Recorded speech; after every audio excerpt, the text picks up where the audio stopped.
mureke dusenge. Uwiteka Mana nziza, izina ryawe rihabwe icyubahiro. Mwuka wawe wera iyo akabakabye ku mitima yacu, duha agaciro ibyawe. Ijambo ryawe riradukabakaba tukumva turarikeneye, twarangiza tugatera intambwe tukirengagiza ibyari byitwa ko bidufitiye akamaro, kubera ko ijambo n'agakiza kawe bifite akamaro. Ni muri ubwo buryo abana bawe wabateje intambwe bagera mu nzu yawe. Ndakwinginze kugira ngo ubereke itandukaniro, babone yuko kuba umunsi umwe mu nzu yawe biruta iminsi 1000 hanze. Reka imitimanama yabo igirane nawe amasezerano adasanzwe. Reka kandi mu kiganza cyabo cyo kwizera bagira ikintu bapfumbata mu izina rya Yesu. Reka imigisha yawe no guhirwa bikomoka kuri wowe bihira ibiganza byabo n'icyo berekezaho amaboko kibatunga. Kandi umwuka wawe wera akomeza agenzura imitima yacu twese, kugira ngo ku musozo twumve tugukunze kandi tukwifuza, twumve twifuza guhindurwa nawe. Uduhe umugisha mu gihe turi mu nzu yawe, n'aba bashyitsi waduhaye ubaha umugisha. Tugiye kubumbura ibyanditswe byera, ntaba ari twe, izina rye rihabwe icyubahiro. Icyigisho cy'uyu mugoroba uzamura imitekerereze yacu, tubashe gushyikira ibyawe. Uturinde kumanura ubutumwa bwawe kugira ngo abantu babushyikire, ahubwo tuzamure twebwe kugira ngo dushyikire imvugo yawe. Kandi ku musozo uduhe kwihana kugira ngo dutsindishirize, tubisabye mu izina rya Yesu, amen. Imana ibahe umugisha.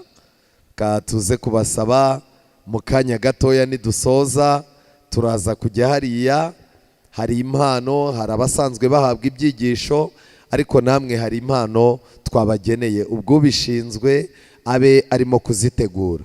Muri uyu mugoroba dufite icyigisho cyiza gifite insanganyamatsiko ivuga ngo wikererwa kumenyana n'uwicaye ku ntebe. Wikererwa kumenyana n'uwicaye ku ntebe. Buriya muri no minsi abantu bose bitwa abanyamahirwe bitewe n'abantu baziranye. Iyo uziranye n'umuntu usinye icyangombwa cy'ubutaka ugiye kubaka, ubu uri umuntu ukomeye rwose. Uravuga uti ntago nzabura uko mbigenza, kanaka turaziranye, twigeze kubana mu ishuri, ubu rero ntago yandangarana. Iyo ugize amahirwe ukaba ufite ikibazo cy'uburwayi ukeneye kujya kuvurirwa hanze, ugasanga umuntu uteraho cyagikashe kugira ngo bakwemerere yuko leta izakuvuza muziranye, uhita uvuga uti buriya mu nshuti zose harimo inshuti imwe yangiriye iki akamaro. Umwanya namaze kugira ngo menyane n'uriya muntu ntiwapfuye ubusa. Iyo uziranye n'aba bantu batanga amashuri, iyo uziranye n'abantu batandukanye bafata imyanzuro kandi bagasinya ahantu, ubu uri umuntu ukomeye cyane. Ariko nagira ngo mbabwire inshuti zanjye, uyu munsi ku isi hari indi ntebe abantu bajyaho. Niba mureba neza i Roma, i Vatikani, bishoboka ko hashobora kuba hateretse intebe idasa n'izindi. Kubera iki? None se abanyapolitike bose, abaperezida bose, kuki bajyayo bakajyana n'abagore babo? Iyo ntebe iroroshyera. Intebe abakinnyi b'umupira b'abahanga bahaguruka bakagenda bose, bakagenda bakagira gutya kugira ngo babakore ku mutwe. Bishoboka ko ni Roma hari intebe itoroshye. Abantu, abavuga rikijyana, abanyempano, abanyamafaranga, aba bantu bafite amabanke akomeye ku isi, bose ujya kubona ukabona. Ejo bundi murabizi hari umugabo uherutse gukora ikintu cy'igipupe cy'ikigore ngo abagabo bazaza basambana nacyo bakakigura, witwa Elon Musk. Nararebye nsanga mu mwaka ushize nawe ngo ubwenge bwe bwa karemano afite, yaragiye ajya kubonana na papa, kubera ko ngo urwo rugendo rwari urugendo rufite agaciro gakomeye kuri we. Intebe iri i Roma nayo irakomeye. Ariko ku bantu tuzigana neza muri Bibiliya, tuzamenya ngo intebe iri i Roma ninde wayihateretse kandi ishinzwe iki. Ariko muri uyu mugoroba nagira ngo mbabwire ngo niba abanyapolitike barimo gushaka kugirana ikimenyane na papa, abakinnyi b'umupira n'abanyamuziki bagashaka kugirana ikimenyane na papa, abanyamafaranga n'abanyempano zitandukanye bagashaka kugirana ikimenyane na papa, bivuze yuko kumenyana na papa bifite ibintu bigabanya mu buzima bwa buri munsi. Bibiliya iradutungira urutoki intebe ikomeye n'uyicayeho, tugomba gushaka uburyo tudakererwa kumenyana nawe. Bibiliya irabivuga neza. Murebe muri Bibiliya mu Baheburayo, Abaheburayo igice cya 4, Abaheburayo igice cya 4, Abaheburayo igice cya 4 umurongo wa 16. Bibiliya iravuga ngo iki? Nuko rero twegere intebe y'ubuntu tutagira gute? Amen. Iyi ntebe y'ubuntu rero niyo muri uyu mwanya tugiye kwigaho. Mwegere, nuko rero twegere intebe y'ubuntu tudatinya, kugira ngo tubabarirwe. Icyo ni icya mbere, tubone ubuntu bwo kudutabara mu gihe gikwiriye. Amen. Iyi ntebe y'ubuntu Bibiliya kubera iki yayise intebe y'ubuntu? Nakomeje kureba mu bitabo bisobanura Bibiliya, ndeba igitabo cyitwa Abakurambere n'Abahanuzi, paje 232, haranditswe ngo amategeko yaciraga urubanza rwo gupfa uwabaga yayishe, ariko hejuru y'amategeko hari intebe y'ubuntu. Kuri iyo ntebe y'ubuntu rero niho hagaragariraga ubwiza bw'Imana, kandi kubwo guhongerera imbabazi zahabwaga umunyabyaha wihannye. Uko niko biri mu murimo wa Kristo wo kuducungura, ushushanywa n'umurimo wo mu buturo bwera. Ubwo rero hari ikintu kimwe tugiye guhita tumenya. Igihe Imana yafataga ababyeyi bacu ikabategeka kubaka ubuturo bwera, yarababwiye ngo bandemere ubuturo bwera nture hagati muri bo. Ubwo buturo bwera bwari bufite imigabane 3. Hari mu rugo ahera n'ahera cyane. Ahera cyane niho Imana yakoreraga. Ahera hakoreraga abatambyi. Ahera cyane hajyaga umutambyi umwe. Uyu mutambyi umwe rero yajyaga imbere y'Imana azanye ibibazo by'abana b'abantu. Amen. Noneho rero igikorwa cyo gusabira abantu imbabazi, icyo gikorwa cyitwaga guhongerera. Bwari uburyo bwo gufata ibyaha abantu bakoze bikazanwa bigashyirwa imbere y'Imana, noneho Imana igasezeranira ubwoko bwayo imbabazi. Iyo ntebe rero umutambyi yajyagaho rimwe mu mwaka, akagenda akayegera, kuko ntago yayicaragaho, yitwaga intebe y'ihongerero. Mu by'ukuri ntago yari intebe isanzwe, ntabwo yari intebe nk'uko intebe zimeze. Kubera iki? Kubera ubwiza bw'Imana bwagaragariraga aho hantu, hitwaga ubwiza bw'Imana bwahagarariraga bwitwaga Shekina. Icyo nshaka kubabwira rero ngiki, umutambyi mukuru wajyaga aho ngaho ngo yabaga afite amabuye 12 ku gatuza ke. Ayo mabuye ngo yabaga yanditseho amazina y'ubwoko bw'Abisiraheli. Byashushanyaga yuko Yesu azajya gucungura inyoko muntu, kandi afite amazina y'inyoko muntu ku gatuza cyangwa ku mutima. Kandi n'uyu munsi wa none Bibiliya iratubwira ko hari intebe y'ubuntu iri mu ijuru. Mu magambo make, Kristo arahera cyane, arimo arakora umurimo wo gusabira abanyabyaha imbabazi no kubunga n'Imana. Kandi nagira ngo mbabwire ngo uyu murimo ntabwo uzagumaho. Kubw'ibyo rero abantu barimo gusaba imbabazi z'ibyaha bakoze, bakaba bicuza basaba Imana imbabazi, bakwiye kuzamura amasengesho yabo, bakizera yuko ayo masengesho yageze ku ntebe y'imbabazi. Igihe cyo gusenga amasengesho akwamira mu kirere, icyo gihe cyararangiye. Igihe cyo gusinzirira mu masengesho, igihe cyo gushaka abandi bantu ngo bagutware bakuzamure, icyo gihe cyararangiye. Ubu Imana ikeneye buri wese ko azamura amasengesho ye.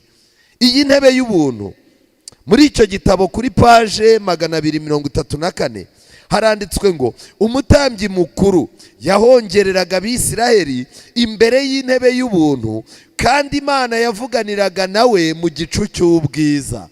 Pawulo ati ubwo tugoswe n'igicu cy'abahamya bangana gutyo, icyo nashaka kubabwira ngiki, muri uyu mugoroba turimo turareba intebe ifite ubushobozi bwo kubabarira, kubera yuko intebe ya penetensiya twabonye ko ejo nta muntu wababarirwa ibyaha mu buryo bwa penetensiya kandi bitaragenwe n'Imana. Abayobozi b'amadini batandukanye bafite intebe bicaramo bagaca imanza, bagafata imyanzuro ndetse bakizeza abantu amasezerano, ariko intebe ya Kristo niyo abantu bagomba gutumbira. Iyi ntebe y'ubuntu kandi irakomeye cyane, ifitanye isano n'urubanza abantu bazacibwa. Kubera iki? Abantu bagomba gushaka ukuntu bababarirwa, nk'uko tubisoma mu Baheburayo 4:16 twabisomye. Nuko rero twegera intebe y'ubuntu tutagira gute? Tudatinya. Iryo jambo ryanditse ngo tudatinya ni muri ceho akarongo. Kubera iki? Mu gihe Kristo akicaye ku ntebe y'ubuntu, Satani azatera abantu ubwoba bwo kwegera ya ntebe.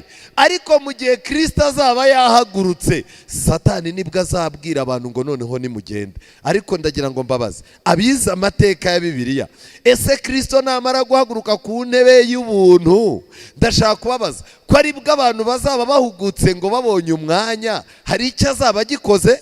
Ntacyo. Kubw'ibyo rero uyu munsi iturufu ikomeye Satani arimo gukoresha ni ugutera abantu gutinya kwegera intebe y'iki? Y'ubuntu. Nshuti zanjye, muri uyu mugoroba ijambo ry'Imana riratangaje. Iyi ntebe y'ubuntu ifitanye isano n'urubanza. Ndagira ngo muri uyu mugoroba twongere turebe ku kuri gukomeye kwirengagijwe n'abantu. Ariko ndagira ngo mbabaze, ubu ibi bintu mubona kakavuye abantu birirwamo ni ikimenyetso cyerekana yuko amadini yahisha abantu inyigisho y'isuzuma rubanza. Umuntu akicara akaba azi yuko ibigo by'amashuri byigaho abantu bihaye Imana n'abatarihaye Imana harimo imyizerere itandukanye. Umuntu agahita avuga ngo arapanga kugaburira abanyeshuri bose ingurube. Ariko buriya muba muzi yuko ku munsi w'urubanza intege nkeya, ubujiji n'ikindi kintu nta mpamvu n'imwe izatangwa imbere y'Imana. Urebye ukuntu abagore bambara, urebye amanyanga abantu bakorera mu nsengero, uramutse urebye tekinike ubupagani bweze, ukareba ubutinganyi, ukareba ikinyabupfura gike cyashize mu bana, ukareba urugomo rw'insoresore ziniga abakecuru zibambura amatelefone, ukareba amanyanga, ukareba ubugome n'urugomo ruri mu muryango. Hari igihe wicara ukibaza ugasanga ikibazo gifitwe n'amadini, kuko yibagije abantu yuko hari intebe abantu bagomba kwegera batagize gute? Badatinya, kugira ngo bababarirwe, kuko abantu nta kintu kigomba kubakereza kubabarirwa ibyaha no gutandukana nabyo. Muri uyu mugoroba ndagira ngo twinjire kuri iri hame rya Bibiliya ryirengagijwe. Ushobora kuba mu idini runaka ukamara ukwezi batarakubwira yuko ijuru rikurikiranira hafi ibintu urimo gukora. Ibi nibyo bitwishe rero. Muri Bibiliya mu byakozwe n'intumwa, ibyakozwe n'intumwa 17:31, 17:31, Bibiliya mfite namwe mufite, handitse ngo iki? Uyu Pawulo yari arimo kwigisha muri Atenayi, abantu bisengeraga ibigirwamana bashatse. Pawulo aragenda ajya impaka nabo n'ibiki byose. Umurongo wa 29 bariho duheraho. Nuko rero ubwo turi urubyaro rw'Imana, ntidukwiriye kwibwira yuko Imana isa n'izahabu cyangwa ifeza cyangwa ibuye cyangwa ikindi kibajwe n'ubukorikori bw'abantu n'ubwenge bwabo. Nuko rero iyo minsi yo kujijwa Imana yagize gute? Yarayirengagije, ariko noneho itegeka abantu bose bari hose kugira gute? Kwihana. Hari ibintu bitatu bivugwa muri iri somo. Icya mbere haravugwamo ubujiji, iminsi y'ubujiji. Icya kabiri hakavugwamo kwihana. Icya gatatu kivugwamo kiri ku murongo wa 31, kuko yashyizeho umunsi wo guciraho urubanza rw'ukuri rw'abari mu isi bo. hoya ndagira ngo mbabaze, harya n'abanyapolitike barimo mubo mu isi bose? Yego. N'abanyamadini barimo, n'abatagira ikintu bitaho, batagira idini, batagira n'ikintu bitaho, bose Imana yashyizeho umunsi wo guciraho urubanza rw'ukuri rw'abari mu isi bose, kandi izarucisha umuntu yatoranije, kandi ibyo yabihamirije abantu bose ubwo yagize gute? Yamuzuye. Urubanza rw'Imana ruzacibwa na Kristo, kuko we ntarya ruswa. Kubw'ibyo inyigisho y'urubanza ni inyigisho nziza. Urubanza nicyo kintu cya mbere gitanga umutuzo. Umuntu wese wakoze ibibi ariko yarangiza akababarirwa, uwo muntu akwiye kugira umutuzo cyane mu Mana. Ariko nanone Bibiliya iravuga ngo uhisha ibicumuro bye ntazagubwa neza.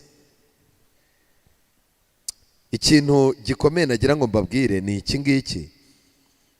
Imana mu gitabo nahoze nsoma cyitwa Intambara Ikomeye, paje 350, Intambara Ikomeye nto, nasomyemo amagambo avuga ngo Imana izagenzurana ubwitonzi urubanza rw'umuntu wese nkaho nta wundi muntu uri ku isi.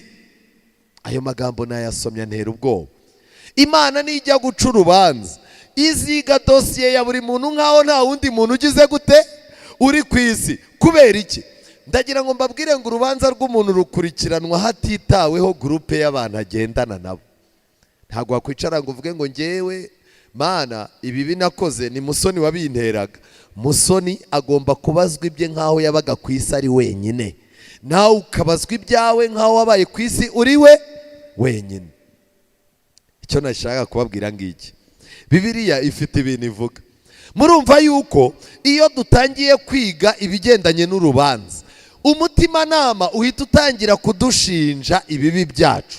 Ariko nagira ngo mbabwire, Bibiliya iravuga ngo imbabazi ziruta urubanza kandi zikarwishima hejuru. Kubw'ibyo rero abantu bakiriye imbabazi ziriboneka muri Yesu Kristo, abo bonyine nibo urubanza rudashobora gutera ubwoba. Hano muri Daniyeli igice cya 7 umurongo wa 9 nababwiye ngo iki ni icyumweru cya gihanuzi. Daniyeli igice cya 7 umurongo wa 9, Bibiliya iravuga ngo iki? Daniyeli igice cya 7 umurongo wa 9, abahageze tujyane. Hari abahageze? Daniyeli igice cya 7 umurongo wa 9, nkomeza kwitegereza kugeza aho bashyiriyeho intebe z'iki? Intebe z'ubwami. Haza umukuru nyiribihe byose, arangije agira gute? Aricara. Imyambaro ye yeraga nka sheregi, kandi umusatsi we wasaga n'ubwoya bw'intama bwera. Intebe y'ubwami bwe yasaga n'ibirimi by'umuriro, kandi inziga zayo zagiraga gute? Yego, imbere ye hatembaga umuriro, uduhumbagiza baramukoreraga, kandi inzovu inshuro inzovu bari bamuhagaze imbere. Murabona hano hari imigabane ibiri. Hari abantu Bibiliya ivuze bakoreraga Imana, muranyumva neza? Ariko bavuze n'abandi bantu inzovu inshuro inzovu bamuhagaze hehe? Imbere. Imanza zirashingwa, ibitabo bigira gute? Birabumburwa. Ziriya manza nazo ni ebyiri.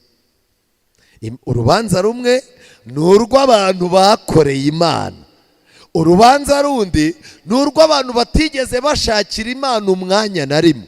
Izo manza rero ni ebyiri, ntabwo amadosiye y'abo bantu yavangwa, nta nubwo izo manza zizabera igihe kimwe.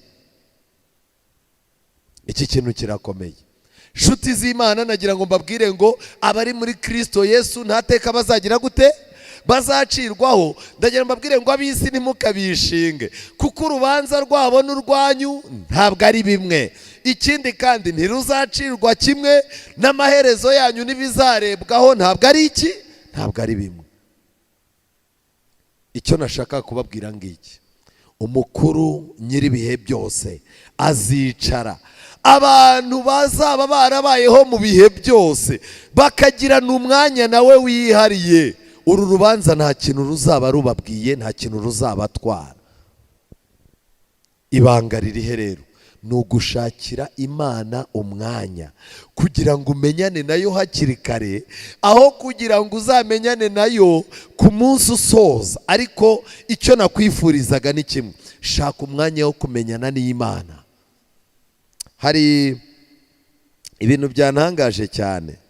Nimureba muri iri somo batubwiye ibitabo, ariko nimureba muri Bibiliya yose igaragaza yuko Imana ikoresha ibitabo bitatu.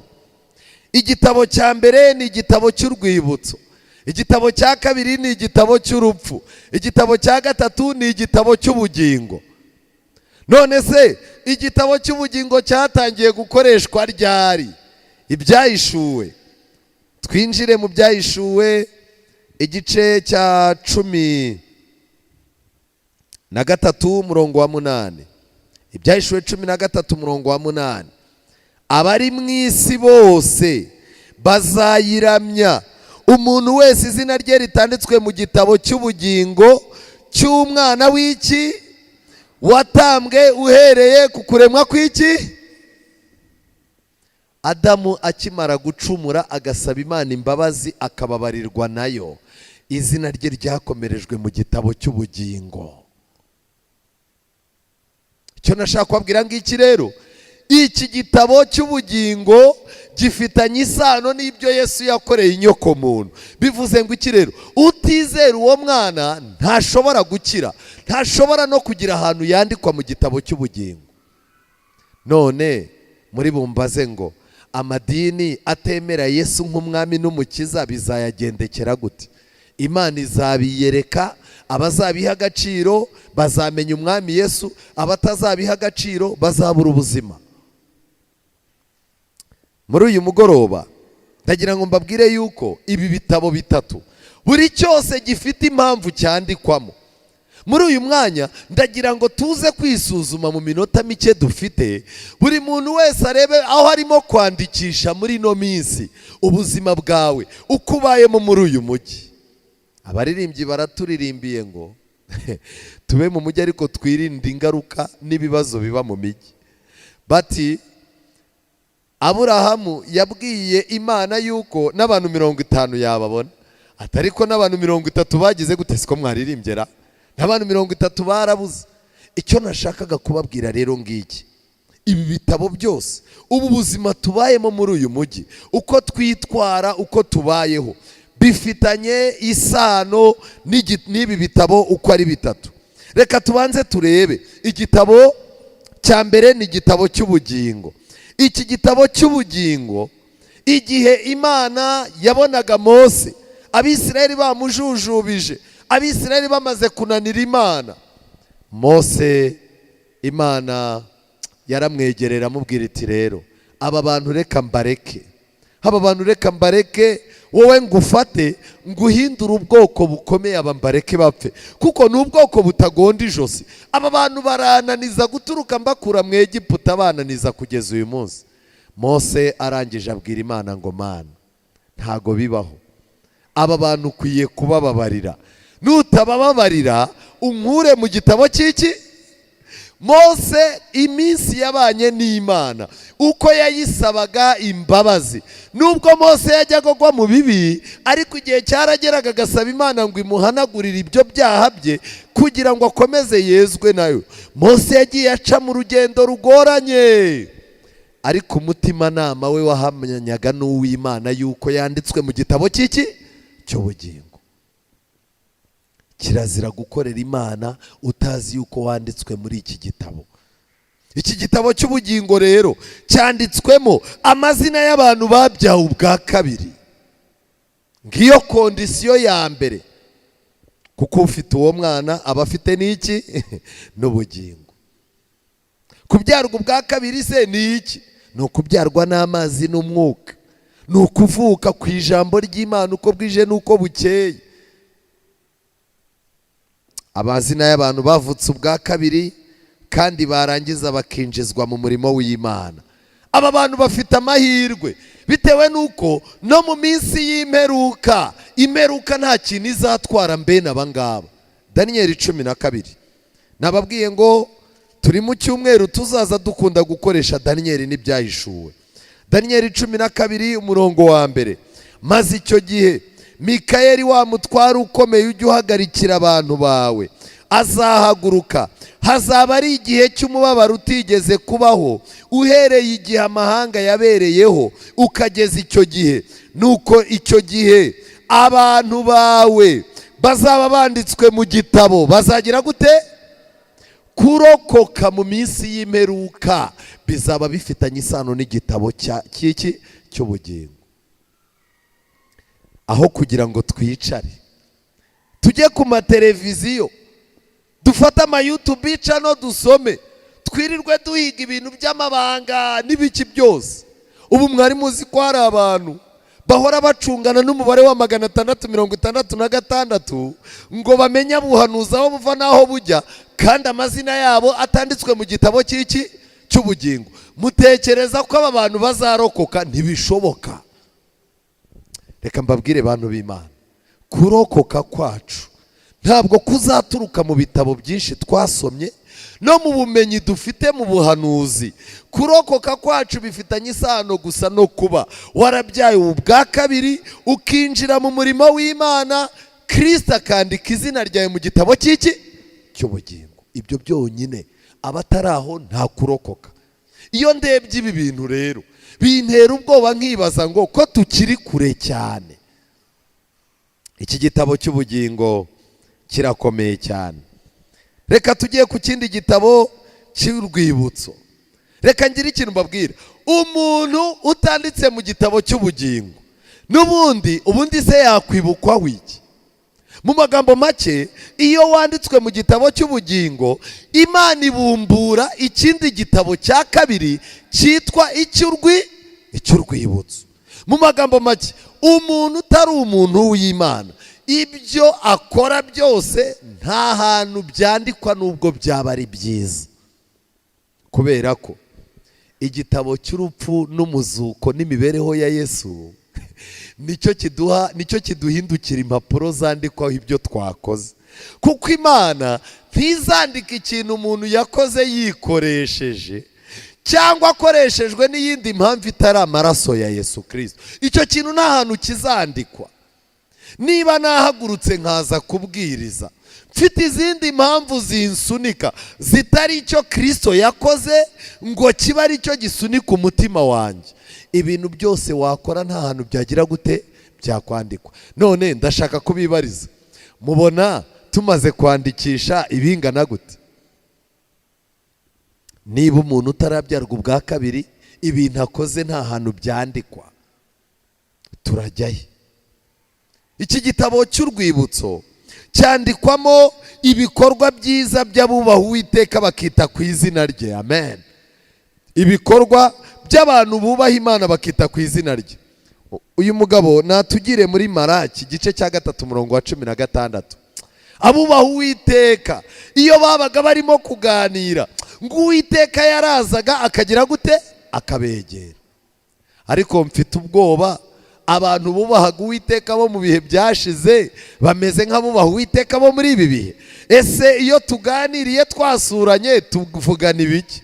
Iyo duhuriye muri tagisi tuganira ibiki? Iyo uje kunsura kwa muganga narwaye unganiriza ibiki? Ese iyo abizera batashye, abayobozi dusigaye turimo guhangana n'ibibazo byaducanze, tuganira ibiki?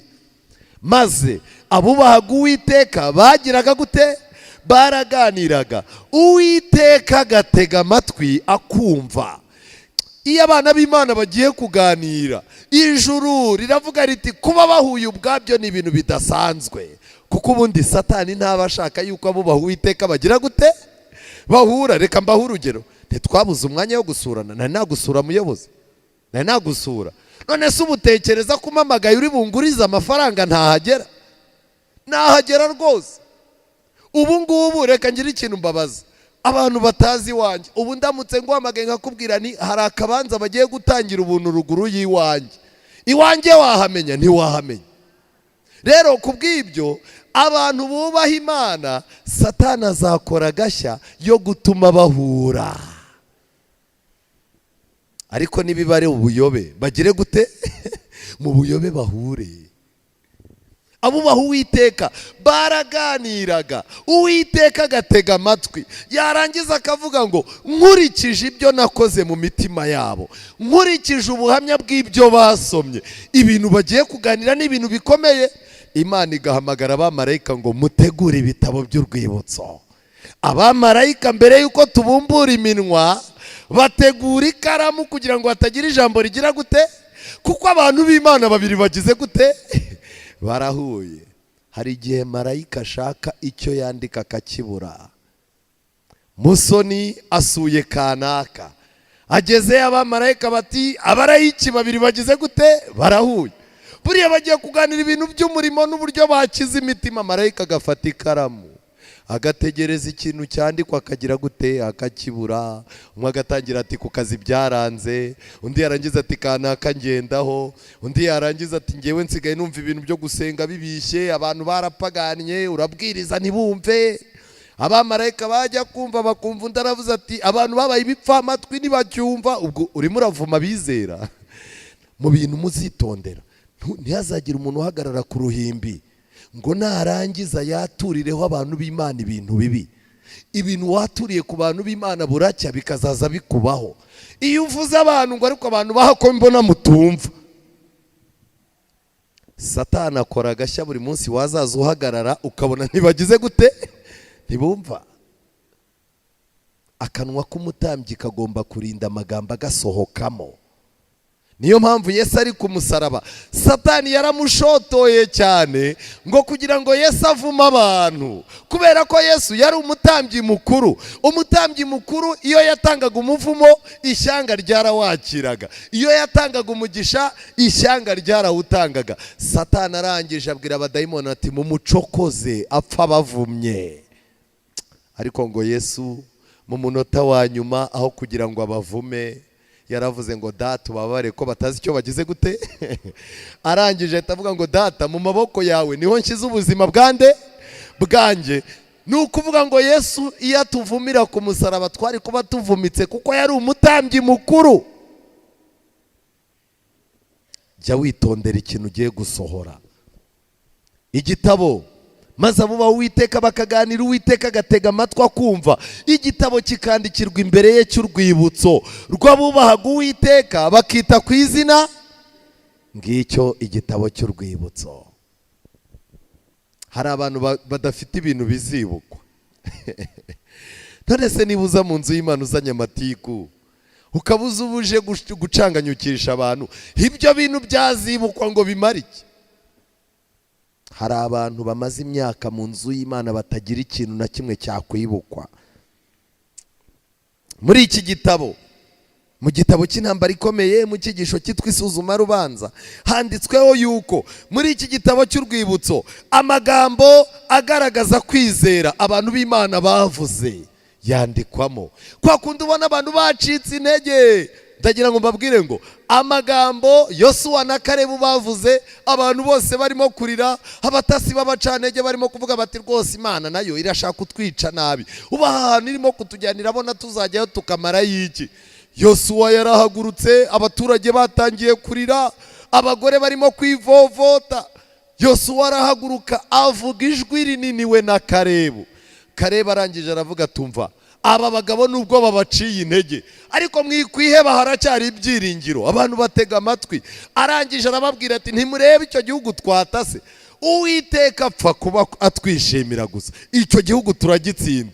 Arangije abona morale ntabwo irazamuka, arababwira ati ubundi bariya abantu tuzabarya nk'uko umuntu arya iki, umutsima. Ndashaka kubabaza, wari warya ubugari bukugisha impaka? Ninde muntu muri mwe wari wajya kurya ubugari bukamugisha impaka? Yarebye abantu batitije abantu, wabagereranya n'umutsima uri ku meza.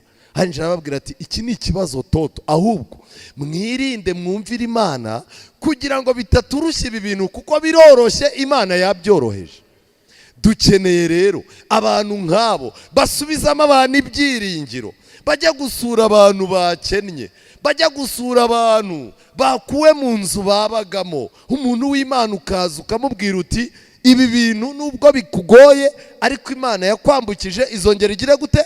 Ikwambutse. Igitabo cy'ubugingo kijyamo amagambo y'ubutwari abantu babwiye abandi bakongera kugira morale. Bivuze ngo iki rero?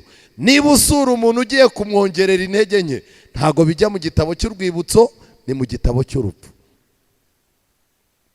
Reka mbasabye, impamvu ziduhagurutsa tugiye mujye muzisengera kuko zifitanye isano n'ahazaza hacu. Muri iki gitabo kandi ibikorwa by'urukundo byandikwamo umuntu akoze imirimo myiza ikorewe inzu y'Imana. Nehemiya igice cya 13 umurongo wa 14. Nehemiya yarakoze arangije arwana intambara akarara amajoro. Nehemiya aravunika, yari afite abantu bamurwanya mu bwoko bw'Abisiraheli, akagira abantu bamurwanya b'abapagani, yarangiza akagira n'abantu bafatanyije umurimo bo ubwabo nabo bamurwanya. Ariko nimureba muri Nehemiya 13 umurongo wa 14, Nehemiya yagaragarije Imana, abwira Imana ati Imana urabizi ibintu byose nakoze, ntago nabikoze nshaka kwigaragaza, ntago nabikoze ari iyindi mibare, impamvu yatumye mbikora ni imwe. Abwira Imana ati Mana yanjye ujye unyibuka kubw'ibyo kandi ntuzahanagura imirimo yanjye myiza nkoreye inzu y'Imana yanjye n'ibihe bifatwa muri yo. Amen. Yabwiye Imana arayibwira ati kandi na gahunda zibera muri iyo nzu yawe nagiye nzigiramo uruhare. Ibyo bintu Mama Uwiteka ubikomereze mu gitabo. Igitabo yavugaga ni ikihe? Ni igitabo cy'urwibutso. Kubera iki imirimo isanzwe itandikwa mu gitabo cy'ubugingo? Nuko twakijijwe n'ubuntu kubwo kugira gute? Kubwo kwizera. Nta munsi n'umwe amaraso ya Yesu azafatanywa n'imirimo yacu ngo byitwa gakiza, nta munsi n'umwe. Ariko ni ikinyoma gikomeye kuvuga ko wakijijwe n'amaraso ya Yesu ntugire imirimo mu nzu y'Imana. Ni ikinyoma. Abantu benshi rero baraha twabaye nk'ingumba twabaye nk'ingumba zitabyara mu byo kwizera. Abandi twabaye nk'igiti wabaye ingumba nk'igiti cy'ibibabi gusa. Ese nta mwanya wasigiye Yesu ngo yinjiremo? Reka mbabwire mu gitabo cy'urwibutso ibindi bintu nahabonye byandikwamo. Handikwamo igishuko cyose umuntu yatsinze. Amen. Igishuko cyaje kikakuzunguza ari igishuko. Hari igihe umuntu ajya kubona akabona inzira yo kubaho iramusaba gusambana n'umuntu. Satani akakwereka yuko inzira aho ubuzima bugeze bigusaba kwiba ku kazi kugira ngo ukemure akabazo kakugoye. Satani akanakwereka ko nta yindi nzira, inzira zose zamaze guhagarara. Ariko ikintu nshimira Imana ngo iyo Satani akweretse ko inzira zose zarangiye, buriya ngo iruhande rwawe Imana iba yahashyize inzira 1000 ziguhingutsa ku gisubizo zidaciye ku yo Satani akwereka. Ibi bintu birakomeye. Igishuko umuntu yatsinze kimugoye, abamarayika bakamera nk'abafana muri stade, bakaza babwira umuntu bati yego wikubise hasi ariko ongera ubyuke, gerageza. Kubera iki? Abamarayika batumwe gukorera abazaragwa agakiza. Hari urugamba uhangana narwo ku buryo abamarayika uretse kukurinda ngo udapfira aho hantu, amahitamo yawe abamarayika badashobora kuyivangamo. Kuko ibyo rero Imana yashimye ko urugamba umuntu ahuye narwo rukamukaraga, umwanzuro n'abantu bakavuga bati mama kanaka iki kigeragezo yinjiyemo noneho ntazagisohokamo, ariko umunsi umwe bajya kubona bakabona ugisohotsemo gitwari. Imana yashimye ko ubwo butwari bwandikwa mu gitabo cy'urwibutso. Ikindi kintu cyandikwa ni icyaha umuntu yanesheje. Icyaha cyakugaraguraga ugasanga ibindi byaha kubyihana biroroshye, ariko buri muntu wese aba afite akantu kamugora. Buri muntu wese aba afite ikintu cyamubereye nk'ibuye, kimeze nk'inyundo gihora gikubita ku mutwe. hari ufite ikibazo cy'inzoga akagerageza ibindi bintu byose, akicara akavuga ati Mana, ndabizi rwose nifuza kuba umuntu wawe, ariko iki kintu cyitwa inzoga cyarananiye. Kimwe mu bintu bintangaza rero, Bibiliya ivuga yuko mu kwiyiriza ubusa no gusenga ariho hari imbaraga ituma tunesha ikibi cyatunaniye. Iyo rero Satani abizi yuko uciye mu gusenga no kwiyiriza ubusa wakira, Satani ahora guhunza amasengesho no kwiyiriza ubusa. Icyo akora, arakureka ukaza mu bitaramo, arakureka ukajya aho abandi bantu b'Imana bagiye gufasha, abajya kubaka, Satani arakubwira ati jyayo nawe wubake. Ukagenda ukubaka inzu, ukubakira umukene. Iyo abantu barimo kuvuga ibikorwa byiza by'idini ujyayo, ariko Satani agahita avuga ati uyu munyagwa ntazahinguka ahantu biyiriza ubusa banasenga. Niyo mpamvu muzabona no kuri ya sabato twiyirizaho ubusa, muzabireba abantu bazinga ibikapu. Biba bivuze ngo bari abantu nta cyaha cyabananiye bagize gute bafite, ibintu byose barabishoboye, nta cyaha cyabananiye kureka bafite. Ariko ndagira ngo nkumenere ibanga, niba uzi ko ufite icyaha cyakunaniye kukireka, inzira ni imwe, kwiyiriza ubusa no gusenga. Bidahari ntibishoboka kugikira. Icyaha umuntu yanesheje rero kikamugaragura, akazaza aryama nijoro akabwira Imana ati Imana, wazambabariye umunsi umwe nkibona mfite imbaraga zo kwiganzura iki kintu cyananiye. Imana iha abantu imbaraga, igihe kikazagera umuntu akagira imbaraga ku cyaha cyamuneshaga, noneho cya cyaha utsinze ijuru riracyandika. Ntabwo ari ngombwa kujya gutanga ubuhamya kuri radiyo ngo ubabwire ngo nari indaya butwi none nabiretse muze mundebu nabaye umuntu w'Imana. Reka da, ibintu byanditswe mu gitabo cy'urwibutso ijuru ribibona biri serious. Ni nayo mpamvu iyo Satani avuguruye cya cyaha wanesheje, Imana yohereza abamarayika bavugurura ubumenyi wari ufite kuri icyo cyaha, kugira ngo utazongera kukigwamo Satani yacyambitse indi sura. Ariko dufite Imana nziza rwose.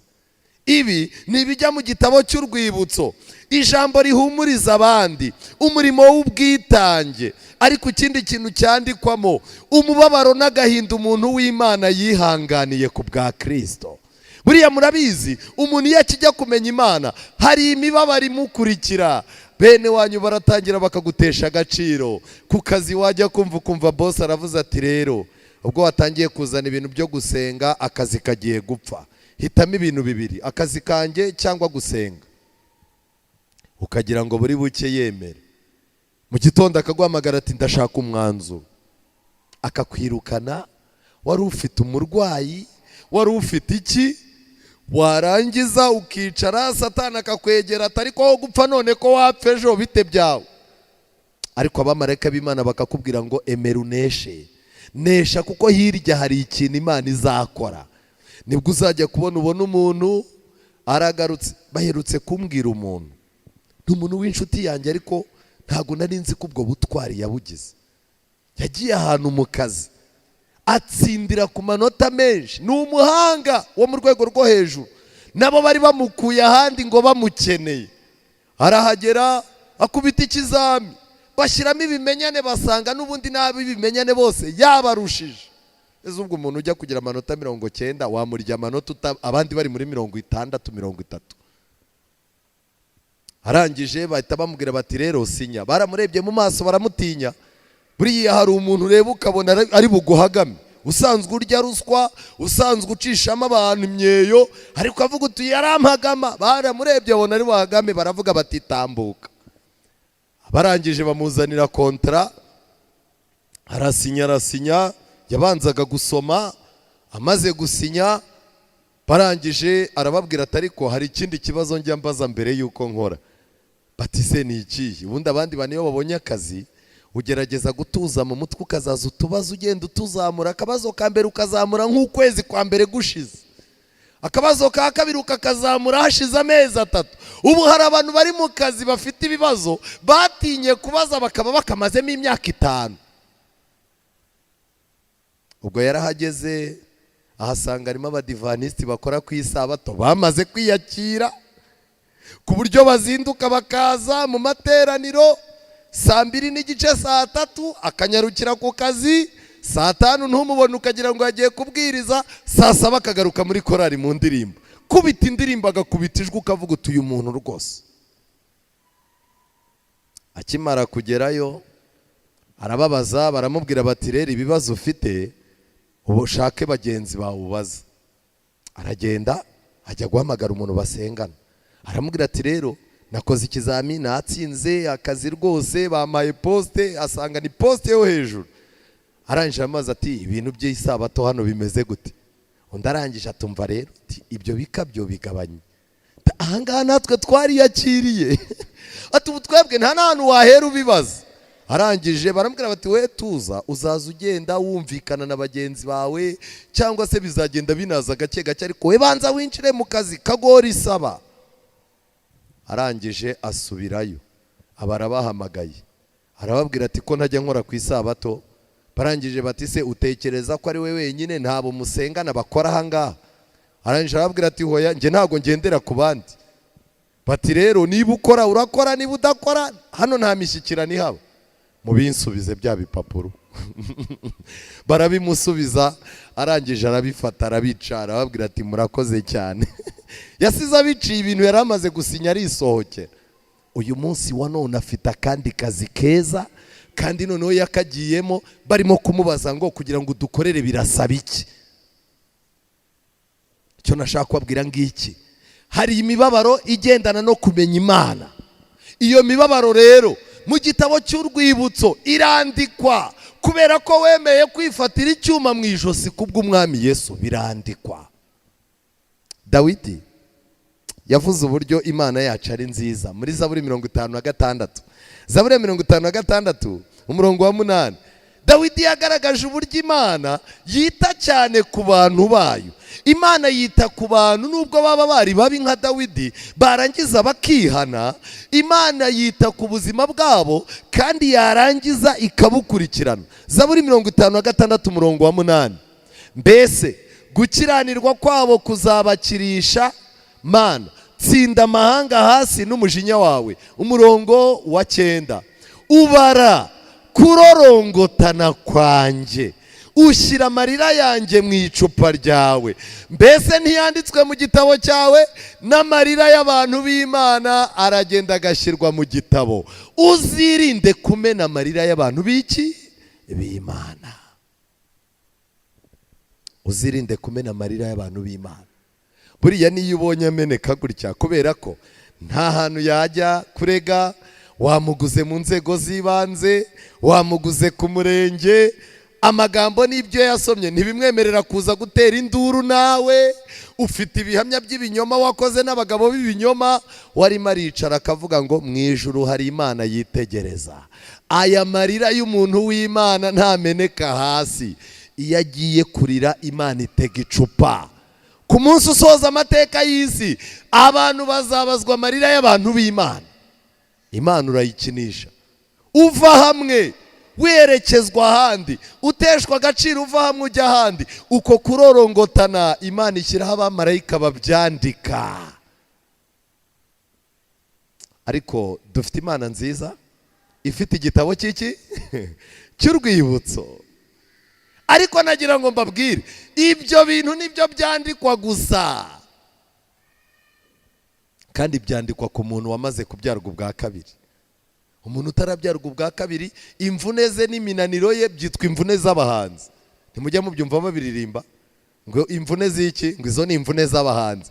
Umuntu akavuga ukuntu yavuye mu cyaro ababaye, yarangiza Kigali nayo ikamucanga, yarangiza agahita ashyiraho akajambo ngo izo ni imvune z'iki? Reka mbabwire, abantu badafite Imana bazicwa n'umunaniro udafite ahantu wakwandikwa. Ariko igitabo cya gatatu ni igitabo cy'urupfu. Iki gitabo cy'urupfu handikwamo ibyaha by'abantu. Nimureba neza muri Matayo 12 umurongo wa 36, Yesu yagaragaje yuko uburyo twitwara n'ibyaha dukora bifitanye isano n'umunsi usoza amateka y'isi w'urubanza. Ndabinginze abadamu turi kumwe nabo hano, ndabinginze nimurekure ijambo nk'abantu bazaribazwa. Ambara nk'umuntu uzabibazwa, itware nk'umuntu uzabibazwa. yobora umubiri wawe nk'umuntu uzabibazwa, fata imyanzuro nk'umuntu uzabibazwa, gira amahitamo nk'umuntu uzabibazwa. Nta kintu na kimwe no kunyeganyega kwacu tuzabazwa impamvu zatunyeganyeje. Matayo yanditse ngo iki? Kandi ndababwira yuko ijambo ry'imfabusa ryose abantu bavuga bazaribazwa ku munsi w'iki? Ngaho Yesu yahereye ku kintu cyoroshye, ijambo ry'iki? Ry'imfabusa. Muzi ijambo ry'imfabusa iri ntabwo ari igitutsi.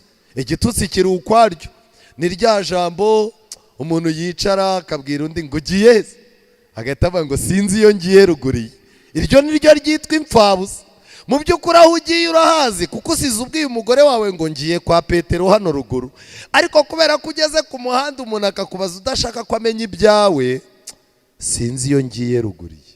Iryo ryandikwa nk'imfabusa. None se kutashye urushye wiriwe, umva sinzi iyo niriwe, ayo ni amagambo y'amatakaragasi, amagambo abantu bavuga ngo batere urwenya bisekere. Ndagira mbabwire ngo uyu mwuka turekura tukavuga, uwababwira abantu bari muri CHK barimo kuhiga ngo bawukoreshe basige baraza abana babo. Wakubwira ababyeyi bari muri suwe hariya arimo kurwana n'agatuza ngo byibuze ijambo risohoke agira icyo abwira umwana warwaje. Kuvuga ni ikintu gikomeye. Muri iki gitabo cy'urupfu handitswemo iki? Ibintu abantu bagambirira mu rwihisho byandikwamo. Ijambo ryose ry'ibinyoma risohoka mu kanwa kacu ntabwo rijya mu gitabo cy'urwibutso, rijya mu gitabo cy'urupfu. Umurimo wose wo kwikanyiza, ibintu byose umuntu akora agendereye kwiyemera no kwigaragaza, haba mu rugo iwe, haba mu bintu by'abaturage, haba no mu nzu y'Imana. Ikintu cyose gituma umuntu ashaka kwigaragaza ngo yigire mwiza kandi ari mubi kirandikwa. Kandi ikintu gitangaje, mwamaze kubyumva yuko aho ibyawe byanditswe ari naho uburi, niho uburi rwose. Inshingano yose itarigeze yuzuzwa yandikwa mu gitabo cy'urupfu. Ubu dufite abagabo badashobora guhahira ingo zabo, n'abazihahiye bakazicyurira. Umugabo akagaburira urugo, yarangiza agataha agasanga abana barimo bararya, agatoya akagafata akawunga kakayitera umukuru, yarangiza agahita bareba mwabigoryi mwe, iyi ni imitsi yanjye muba murya. Ninde wakubwiye ko abantu barya imitsi yawe? Mu gitabo kimwe nasomye handitsemo yuko imitsima turya, amazi tunywa biri ku meza, ngo burya biriho umusaraba wa Kristo. Turira kuri fagitire ya Yesu. Rero hari igihe Yesu yicara agahereza Musoni akamubwira ati fata iyi kawunga uyinshyirire abantu banjye bari iwawe. Ni gute Musoni uzagera mu rugo kawunga Imana yaguhaye ngo uhe abantu bayo ukayita iyawe? Wowe abantu barya imitsi yawe urinde se? Ariko reka ngire ikintu mbabaza, abagabo bari ahangaha ntago mujya murwara ukanaremba ariko ukabona mu rugo baracyarya ufite umugore udakora? None se waba barya imitsi yandi? Kambabwire, abantu muzi ko abantu barimo kurya imitsi yanyu, Kigali izabatamaza. Mu minsi iri imbere tuzavumbura yuko ibanga dutunzwe n'Imana. Inshingano itujujwe. Umuntu warahiriye agafata ibendera akajya kuba umugore, yagera mu rugo akabyara, ariko kuba umumama mu mutwe bikanga, kuba umugore mu rugo bikanga, agakomeza gushaka kuba umuniga. Mu gitabo cy'urupfu byanditsemo. Umuntu agashaka akarahirira kuba umuyobozi mu itorero, ariko ugasanga ibintu by'itorero nta mwanya bibonera. Ndabinginze musabe Imana ibintu twarahiriye tujye ijya iduha imbaraga zo kubikora. Ikindi kintu cyandikwa mu gitabo cy'urupfu, icyaha cyose gikorerwa mu rwihisho. Imana irabizi yuko icyaha gikorerwa mu rwihisho gitwara imbaraga n'ubushobozi n'ubutunzi n'ubunyangamugayo. Umuntu iyo agiye gukora icyaha yihishe, birabanza bikamusaba guhimba amayeri yo kugira ngo batamumenya. Icyaha cy'ahantu hihishe gitwara imbaraga z'umubiri, kigatwara imbaraga z'ubwenge, cyarangiza kigatwara n'ubunyangamugayo, kuko ahantu hihishe iyo uhageze uricara kubera ko wajya gutinya amaso y'abantu ugahita uvuga uti hano nta muntu uri bugire gute, nta muntu uri buhagere. Ukora ibyaha biruta ibyo wajya gukoreraho abantu bari. Imana yateganyije ko inzira umuntu yaciyemo ajya gukora icyaha yihishe, imigambi yari afite n'imipango ye yose byandikwa mu gitabo cy'urupfu. Ndagira ngo mbabaze, murabona twanditsweho ibintu bingana gute? Mu gitabo cy'urupfu handikwaho imiburo no gucyaha byirengagijwe. Imiburo ni iyihe? Ubu buryo turimo kubwiriza, aya magambo ndimo kuvuga, nanjye ubwanjye nzayabazwa. Niba nzayabazwa ari njye wayavuze, rero woweho uzayabazwa byikubye kabiri, kuko uyu ni umuburo w'ijambo ry'Imana. Imiburo y'ijambo ry'Imana no gucyahwa. Ujya kubona ukabona umumama araje arakwegera akubwira ati ariko mama, wagerageje ukagerageza kwiyubaha, ko hano ku rusengero abantu bose wabacanze, wagerageje ukagira ikinyabupfura. Kumva umudamu aricaye abwiye undi mukecuru ati mukecuru, uri umudiyakoni ijya ucungana n'intebe zo ku rusengero, sindi intebe, kandi uzongera gushaka kunzanaho ibintu byo kuvuga ngo urame intama. Icya mbere, ntago umpa inama, ntago uri mama, ntago nagutoye ngo ujye umpa inama. Njyewe nzongera kumva unyibasiye tuzaserera. Kandi ubwo muri hehe? Muri ku rusengero. Ubwo n'umudiyakonikazi mukuru yari yegereye umumama bamubwira ko yambaye nabi, ati byibuze mubwira ajye yiyubaha. Urahamagara umuntu ukamujyana ku ruhande ukamubwira utari ko jya ugerageza wambare nk'abaririmbyi bo mu nzu y'Imana. Ubu kweri koko utu tuntu tw'udukweto n'aka gapantaro kaguhambiriye abantu babona uko uteye, urabona bikwiriye umuntu w'umugabo? Yarangiza agatabwira atari ko wagiye ureba ibikureba. Cyewe reka nkubwire rero, uzongera kunzaho n'iryinyo narikuramo. Uru ntabwo ari rwo rusengero rwonyine, njyewe ntanaje hano nanasenga. Niko uzajya kubona ubona umukuru w'itorero avuyeyo yakonje, cyo kubona ubona umuririmbyi rwose arakeye, neje aragarutse. Iyo ahuye n'abandi ahita ababwira ati kanaka yansimbukiye ariko namwiyamye, ntazongera. Reka mbabwire, gucyahwa duhabwa n'abantu b'Imana bacishije bugufi tukabisuzugura, gucyahwa duhabwa n'umutimanama tukabisuzugura, byandikwa mu gitabo cy'urupfu yuko wananiye Imana. Ikindi kintu gikomeye nasomye, igihe cyapfushijwe ubusa, igihe cyakoreshejwe nabi, imbaraga Imana yahaye umuntu zigakoreshwa nabi, ibi bintu byose umuntu azabibazwa. Mu gitabo cy'Umugenzi, umugabo umwe yarabyutse, Mukristo, yagiye ahantu kwa musobanuzi, muze kureba page ya 35 y'icyo gitabo abagifite, volume ya mbere. Mukristo yagiye ahantu ahura n'umuntu wari ukangutse. Uwo muntu wari ukangutse yari yahahamutse. Mukristo aramubaza ati se byakugendekeye gute? Uwo muntu arangije aramubwira ati rero naryamye ndota ibintu byahindutse, hari umunsi buzacya ibintu byahindutse. Nagiye kubona mbona inkuba zirimo zirakubita, mbona ikirere kibaye umukara, ngiye kubona mbona hari umuntu wicaye ku bicu, iruhande rwe yaragoswe n'abamarayika. Arangije ngiye kubona mbona imisozi irimo iramuhunga, atanga itangazo ngo abapfuye bazuke. Nagiye kubona mbona abantu bapfuye bose barazutse. Noneho ndangije ngiye kubona mbona abantu bamushyizwe imbere bose, hagati ye n'abo bantu hari intera ingana n'umuriro.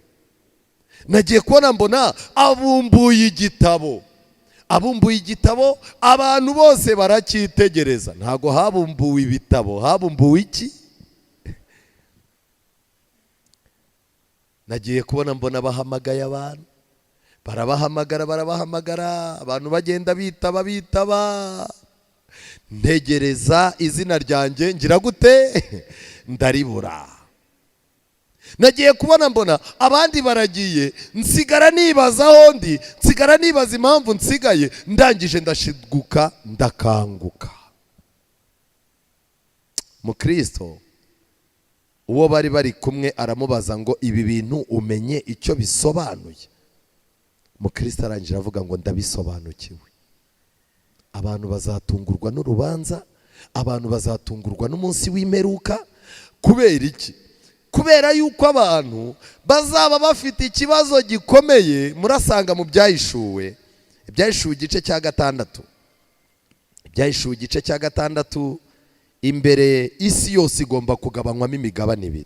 Umugabane wa mbere ni abazaba baregereye intebe y'ubuntu badatinya. Abangaba ntibigeze bakerezwa n'icyaha n'ikibi n'igisa nacyo. Abangaba babonye umwanya wo kuzamura amasengesho yo gusaba imbabazi Yesu akicaye ku ntebe y'imbabazi. Ariko itsinda rya kabiri riri mu Byahishuwe 6:16 ni itsinda Satani yarangaje rishiduka ibihe biricitse. Iri somo rirakomeye cyane. Byahishuwe 6:16 Bibiliya iravuga ngo iki? Babwira imisozi n'ibitare bati, nimutugweho muduhisha amaso yiyicaye kuri iriya ntebe n'umujinya w'umwana w'iki? W'intama. Urukundo Yesu afite uyu munsi wa none abantu barimo gusuzugura. Ku munsi usoza amateka y'isi, abantu bazitegereza urwo rukundo rwabaye umujinya. Kwinginga kwa Mwuka Wera Imana irimo gukora uyu munsi bizarangira ibintu bimeze kuriya. Abantu batarimo gushaka mu maso h'Imana uyu munsi bazagira ikibazo. Nibo bazabwira imisozi ngo nigire gute? Nibagwire. Ndasaba Imana ngo ibahe gukoresha igihe cyanyu neza. Ndasaba Imana ngo ihanagura amateka yanyu mutangire bushyashya. Mubona aho mwandikisha amateka yanyu. Mu izina rya Yesu ndagusabira ngo Satani atakurangaza kandi atari igihe cyo kurangara. Mu izina rya Yesu ndagusabira ngo utagira icyaha na kimwe usigarana mu buzima bwawe, kuko uhisha ibicumuro bye ntazagubwa neza. Mu izina rya Yesu ndagusaba ngo ubyarwe ubwa kabiri, kugira ngo ibintu byawe byiza ukora bibone aho bitangira kwandikwa, kandi izina ryawe rizahamagarwe. Imana ibahe umugisha mu izina rya Yesu.